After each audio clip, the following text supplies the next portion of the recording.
Exam 21 के platform पर आपका वेलकम है। मैं कमलेश सर।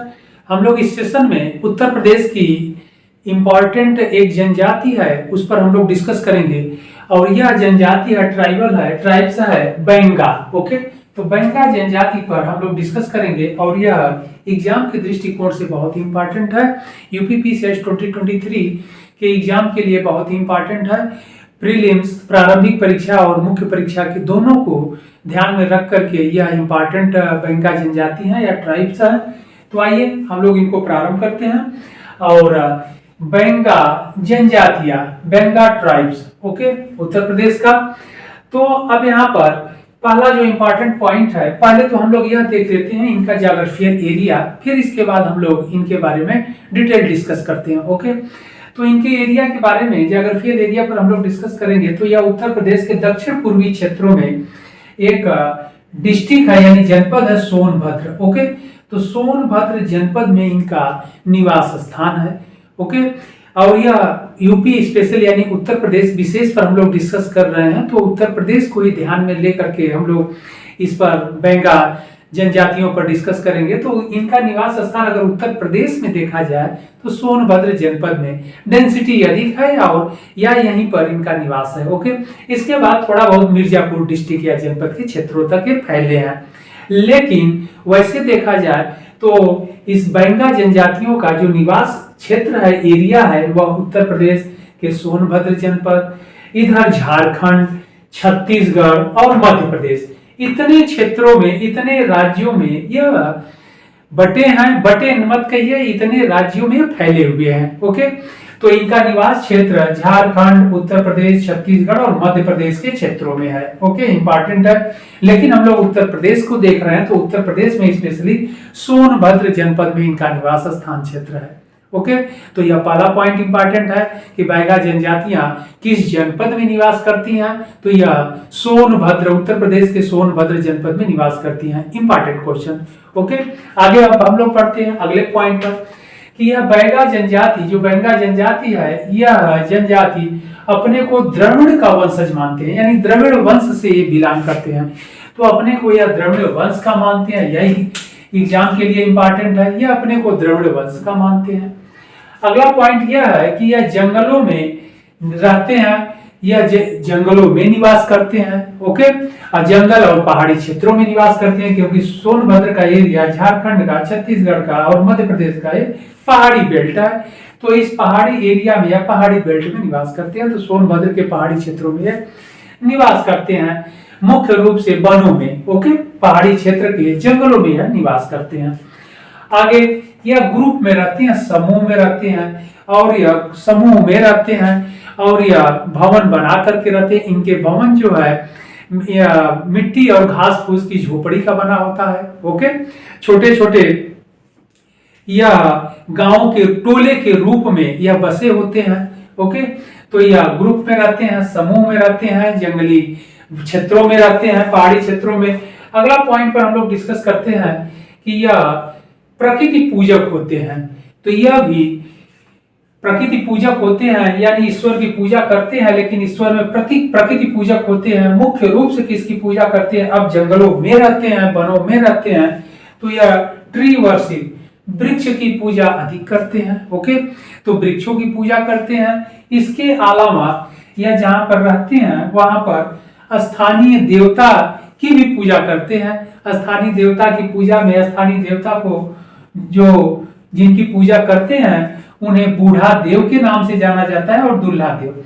तो बूढ़ा देव और दुल्हा देव जो दो इनके गॉड हैं वह स्थानीय गॉड हैं और इनकी ये पूजा करते हैं। तो दो देवताओं के नाम इनके मिलते हैं, यह स्थानीय देवता है, दुल्हा देव और बूढ़ा देव। ओके, यह दो इंपॉर्टेंट है। इसके अलावा यह वृक्षों की पूजा करते हैं, यानी ट्री वर्शिप करते हैं।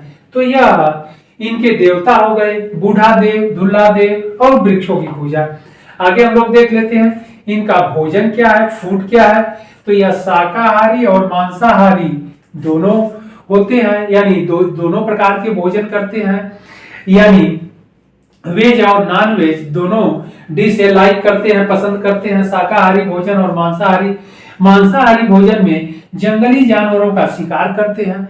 जंगली जानवरों का शिकार करते हैं तो मुख्य रूप से किन जानवरों का शिकार करते हैं? जो वाइल्ड एनिमल है उनमें से मुख्य रूप से किसका शिकार करते हैं? तो डियर हिरन का करते हैं, रैबिट खरगोश का करते हैं, पीकॉक मोर का करते हैं। तो यह मांसाहार में इन जानवरों को ज्यादा या लाइक करते हैं, पसंद करते हैं। हिरन का शिकार करना, खरगोश, मोर, ओके, और जंगली सुअरा वाइल्ड बोर का ये शिकार करते हैं और इनके मांस को खाते हैं। ओके, तो मांसाहारी में इन जानवरों का शिकार करते हैं हिरन, खरगोश, मोर और जंगली सुअरा। और जबकि शाकाहारी में मक्का, सांवा, कुटकी, जौ इत्यादि की खेती करते हैं, उपजाते हैं और उन्हें खाते हैं। ओके, इसके अलावा जंगलों में जो मुख्य रूप से कुछ जंगली जो घासें हैं और एक तरह से जंगली जो बांस है, बांसों के जो मुलायम तने होते हैं उनका भी यह सेवन करते हैं। शाकाहार के रूप में उनका ये भाजी बना करके खाते हैं। ओके, और वह नेचर की है यानी प्रकृति का है, इसलिए बड़ा टेस्टी होता है, सॉफ्ट होता है, तो उसे बहुत ही रुचि के साथ उसका भोजन करते हैं। ओके, या उसका अपने भोजन में प्रयोग करते हैं। इसके अलावा यह सोम रस का भी पेय करते हैं। सोम रस इनका क्या होता है? यानी मादक पेय होता है, जिन्हें आप मदिरा कहते हैं। तो यह पेय पदार्थ का भी प्रयोग करते हैं और यह किसका बनाते हैं?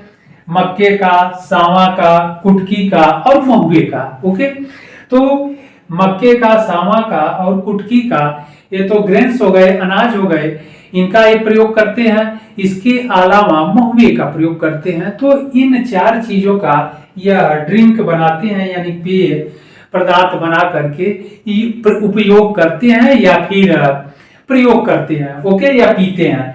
तो इनका जो सोमरस होता है वह मक्का, सांवा, कुटकी और महुए का। ओके, बहुत इंपॉर्टेंट है। और अपने देवता को भी यह ड्रिंक देते हैं, यानी सोमरस अपने देवताओं को भी पिलाते हैं।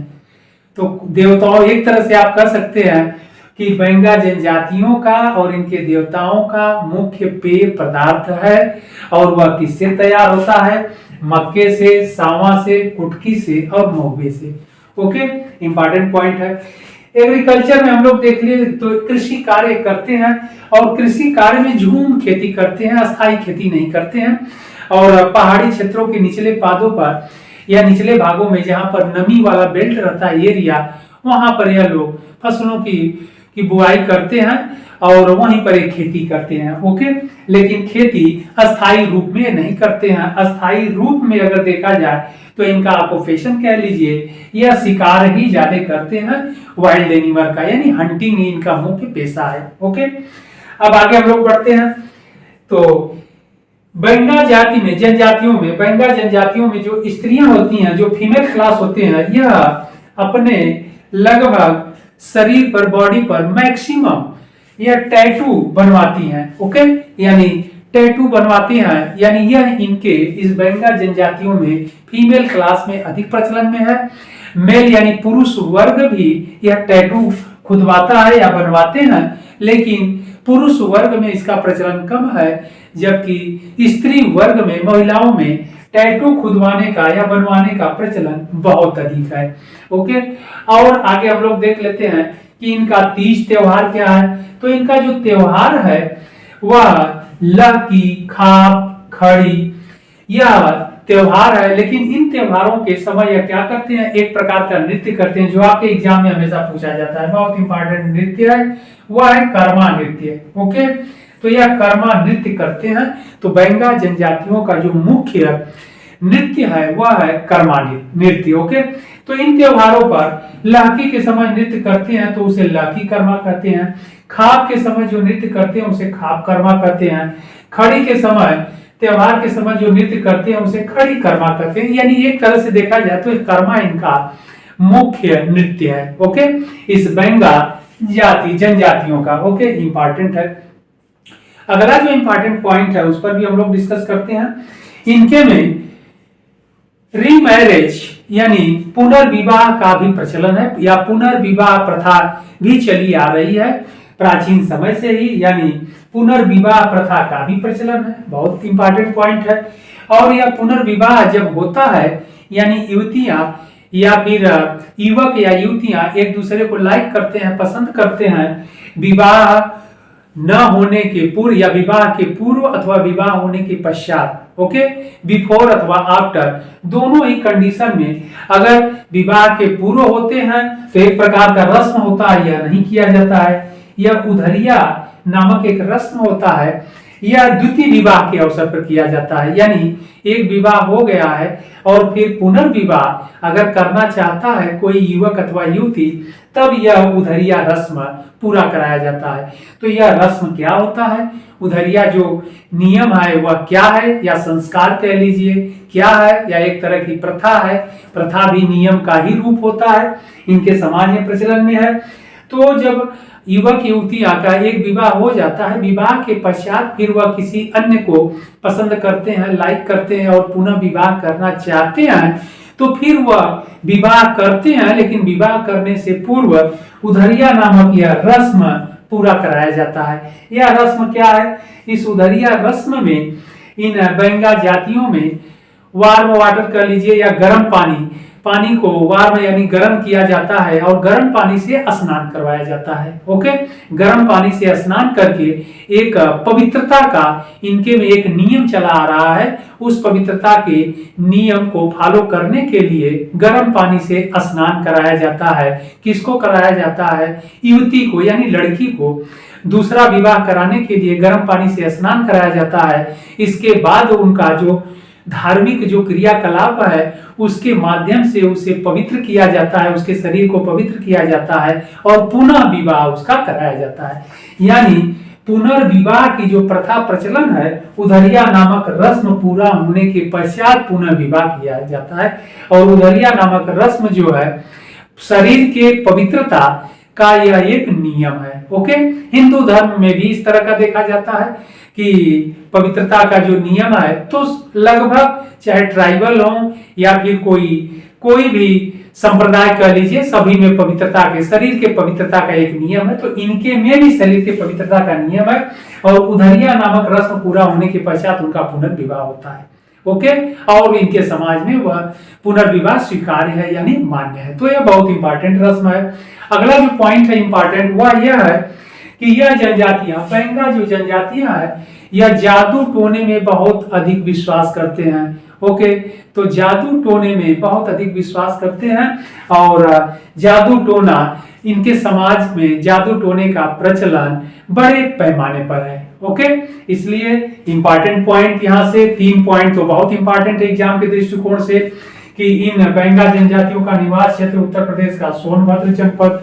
ओके, यह अपने को द्रविड़ वंशज मानते हैं और इसके बाद इनका सबसे इंपॉर्टेंट जो है कर्मा नृत्य है, यह इंपॉर्टेंट। इसके बाद उधरिया नामक रस्म जो है पुनर्विवाह के अवसर पर यह पवित्रता शरीर के युवतियों के शरीर के पवित्रता का यह नियम है।